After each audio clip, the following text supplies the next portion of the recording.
এই যে হাঁসগুলোকে আমরা খাবার দিচ্ছি ছাউনি ঘরের মধ্যে, যদি বৃষ্টি হয়, বৃষ্টির সময় যদি খাবারগুলো এই ফ্লোরে দেওয়া হয়, সেক্ষেত্রে আপনার কাদা থাকলে এই খাবারগুলো কাদার মধ্যে আটকে আটকে এবং কাদার মধ্যে প্রবেশ করে এবং ময়লা আবর্জনা হাঁস খেয়ে ফেলে।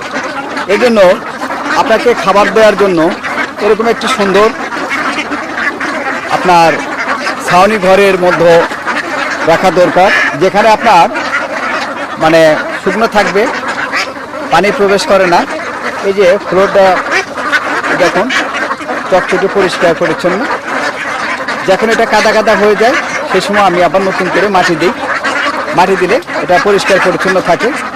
এই জায়গায় খাবার দিলে দেখুন গমগুলো যখন পড়ছে, এই গমগুলো আপনার মানে কাদাতে মেখে যাচ্ছে না।